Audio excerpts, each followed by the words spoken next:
Hi, today I want to go through in this video how to position and set up your pads on your drum kit and getting it in a good position overall. I'm Alex Biggs, this is Drumbo Studios. So as you can see, I've got the Yamaha drum kit here. It's got the rubber pads. The rubber pads make a little bit of a noise. It's not too bad, but worth considering. Mesh are a bit quieter, and the top kind of Yamaha pads have a very softer pad which is a lot quieter than the standard rubber ones on the cheaper models. Something to bear in mind if you're thinking of getting one, but as I say, it's not too much of an issue. I like to separate the pads out so that they're about the same distance as an acoustic kit would be. The cymbals I've put in a different position to what you normally see in the photos here. They're on the main beam. Well, I just think that isn't how you ever have them on your acoustic kit. So I've moved them and put them here. Now, when you buy a drum kit, look out for the ones with a pedal and a pad rather than the hi-hat controller. It's a little bit harder to use as a bass drum, so I always prefer or recommend an actual bass drum pedal and pad.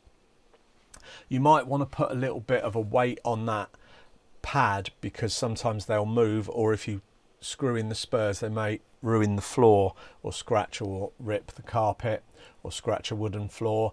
So just wrap a dumbbell weight or some bit of concrete or something, or a brick, in a bit of a rag or t-shirt and plop that on, and that really helps to stop it moving. When you're setting the drum kit up, just bear in mind if you've got it against the wall, you're going to have people come into the room and you might not actually see them, so have it side on and then you can see them so you don't get startled if they want your attention. You'll have your headphones on perhaps and be playing away, and then someone will tap you and you'll get startled. The other things that you may need, some drum kits come with headphones and sticks.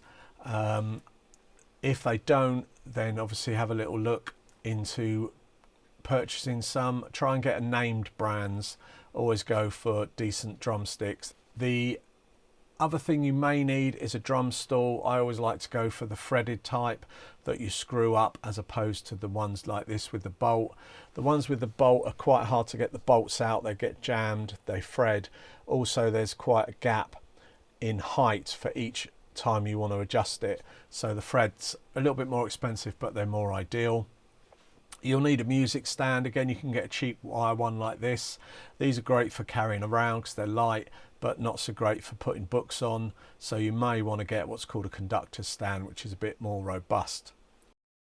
I've got some amazing books that I teach from. These are books that I've written and they work in between grades. They're really great fun. They've been really well received. Everyone seems to love them. So please consider having a little look at these. I've put a link on my website in the description, so click onto that. The tracks are free for you to download, but obviously you have to purchase the book from Amazon.